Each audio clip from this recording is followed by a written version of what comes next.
S S ಟಿವಿಯಲ್ಲಿ ಜಾಹೀರಾತು ನೀಡಲು ಈ ನಂಬರಿಗೆ ಸಂಪರ್ಕಿಸಿ. ನಮ್ಮ ಕನ್ನಡ ಚಿತ್ರ ಆ ಲೆವೆಲ್ಗೆ ಹೋಗ್ತು ಅಂತ ಅಂದ್ರೆ ಇದು ನಮಗೊಂದು ಹೆಮ್ಮೆಯ ವಿಷಯ. ಆಗ್ಲಿ ಇನ್ನೂ ಮುಂಚೂಣಿಯಲ್ಲಿರ್ಲಿ ಈ ಚಿತ್ರ. ತುಂಬಾ ಚೆನ್ನಾಗಿದೆ, ಎಲ್ಲ ಯಶಸ್ವಿ ಮಾಡೋಣ. ಓಕೆ ಸರ್, ಟಿಕೆಟ್ ಪ್ರೈಸ್ ಎಷ್ಟಿದೆ ಸರ್? ಈಗ 1000 ನಿಂದ 1500 ತನಕನೂ ಇದೆ ಮಾಲ್ಗಳಲ್ಲಿ ಅನ್ನುವಂಥದ್ದು ಕೇಳ್ಪಟ್ಟೆ. ಈಗ ನೋಡಿ ಮಾಲ್ಗಳಲ್ಲಿ ತುಂಬಾ ರೇಟ್, ಯಾಕೆಂದ್ರೆ ಕನ್ನಡ ಚಿತ್ರ ಬೇರೆ ಭಾಷೆ ಚಿತ್ರಕ್ಕೆ ಕೊಡ್ತಾರೆ, ನಮ್ ಕನ್ನಡದವರು ಕನ್ನಡ ಚಿತ್ರಕ್ಕೆ ಕೊಡ್ಲಿ ಬಿಡಿ, ಎಲ್ಲ ನಾವು ಪರಭಾಷೆಯವರು ಕೊಟ್ಟಿರ್ತೀವಲ್ಲ, ಅದೇ ತರ ಅವರು ನಮ್ ಚಿತ್ರನ ಕೊಟ್ಟು ನೋಡ್ಲಿ, ನಮಗೂ ಒಂದು ಹೆಮ್ಮೆ ವಿಷಯ. ಈಗ ನೋಡಿ ನಮ್ಮ ಚಿತ್ರಮಂದಿರದಲ್ಲೇ ನಾವು ಈಗ ಒಂದು 6 ಗಂಟೆ ಶೋ ಮಾಡಿದೀವಿ. 6 ಗಂಟೆ ಶೋಗೆ ನಾವು 500 ರೂಪಾಯಿ 400 ರೂಪಾಯಿ ಟಿಕೆಟ್ ರೇಟ್ಗಳನ್ನ ಮಾಡಿದೀವಿ. ನಮ್ಮಲ್ಲಿ 20 ನಿಮಿಷಕ್ಕೆ ಕ್ರೌಡ್ ಆಗೋಯ್ತು. 6 ಗಂಟೆ ಶೋ ತುಂಬಾ ಅದ್ದೂರಿಯಾಗಿ ನಡೀತಾ ಇದೆ, ತುಂಬಾ ಖುಷಿ ವಿಷಯ. ನಿಮ್ಮಲ್ಲಿ ಟಿಕೆಟ್ ಪ್ರೈಸ್ ಎಷ್ಟು ಇಟ್ಟಿದ್ದೀರಾ ಅಂತ?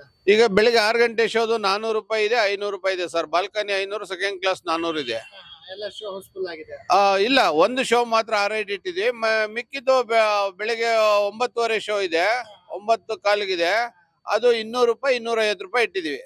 ನಮ್ಮ ಏರಿಯಾ ತಕ್ಕನಂತೆ ನಮ್ಮ ಜನರಿಗೆ ಇಲ್ಲಿ ಯಾವುದು ಹೊರೆ ಆಗ್ಬಾರ್ದು ಅಂತೇಳಿ ಒಂದು ಮುಂಚೂಣಿಯಲ್ಲಿ ಮಾಲೀಕರು ತೀರ್ಮಾನ ಮಾಡಿ ನಾವು ಈ ನಮ್ಮ ಭಾಗದಲ್ಲಿ ರೈಟ್ ಇಟ್ಕೊಳ್ಳೋಣ ಅಂತೇಳಿ 200 ರೂಪಾಯಿ ಸೆಕೆಂಡ್ ಕ್ಲಾಸ್, 250 ರೂಪಾಯಿ ಬಾಲ್ಕನಿ ಇಟ್ಟಿದ್ದಾರೆ ನಮ್ಮ ಮಾಲೀಕರು. ಸರ್, ಈಗ ಇಷ್ಟೊಂದು ಟಿಕೆಟ್ ಪ್ರೈಸ್ ಇಟ್ಟರೆ ಕನ್ನಡ ಸಿನಿಮಾಗೆ ಯಾರು ಬರಲ್ಲ ಅನ್ನುವಂಥದ್ದು ಒಂದು ಮಾತಿತ್ತು. ಇವಾಗ ನೋಡಿ ಸುಮ್ನೆ ಈಗ ಯಾವ್ದಾವ್ದು ನಾವು ಬೇರೆ ಚಿತ್ರಗಳಿಗೆಲ್ಲ 400, 500, 1000 ಈಗಾಗಲೇ ನೋಡಿ ವಿಜಯ್ ಚಿತ್ರಕ್ಕೆ ನಮ್ಮ ಚಿತ್ರಮಂದಿರದಲ್ಲೇನೆ 800 ರೂಪಾಯಿ 1000 ರೂಪಾಯಿ ಟಿಕೆಟ್ ಮಾಡಿದ್ರು. ಅವತ್ತು ಜನ ನೋಡಿದ್ರು, ನಮ್ಮ ಜನನೂ ನೋಡಿದ್ರು, ಬೇರೆ ಜನನೂ ನೋಡಿದ್ರು ಪರಭಾಷೆಯವರು. ಹಂಗಂತೇಳಿ ಈಗ ಅವರು ನಮ್ಮ ಚಿತ್ರವನ್ನು ವೀಕ್ಷಣೆ ಮಾಡ್ಲಿ ಅಷ್ಟೇ ದುಡ್ಡು ಕೊಟ್ಟಿ ನಾವು ಮುಂಚೂಣಿಲಿ ಬರ್ತೀವಿ. ಯಾಕೆಂದ್ರೆ ಈಗ ನೋಡಿ ಎಲ್ಲಾ ದೇಶದಲ್ಲೂ ನಮ್ಮ ಚಿತ್ರ, ನಮ್ಮ ಬಾವುಟ, ಕನ್ನಡದ ಬಾವುಟ ಆರಾಧಿಸ್ತಿದೆ ಅಂದ್ರೆ ನಮಗೆ ಎಷ್ಟು ಹೆಮ್ಮೆ ವಿಷಯ ಅಲ್ವಾ.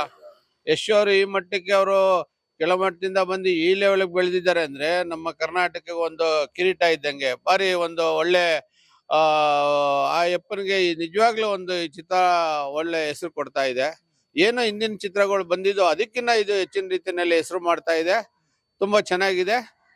ಇದೇ ತರ ಚಿತ್ರಗಳನ್ನು ಈ ಪ್ರೊಡ್ಯೂಸರ್ಗಳು ಏನಿದ್ದಾರೆ ಇದು ಮುಂದುವರ್ಸ್ಕೊಂಡು ಹೋಗ್ಲಿ, ತುಂಬಾ ಚೆನ್ನಾಗಿದೆ. ಎಸ್ಎಸ್ ಟಿವಿ, ಸಿನಿಮಾ ಜಗತ್ತಿನ ಕ್ಷಣ ಕ್ಷಣದ ಸುದ್ದಿಯೊಂದಿಗೆ.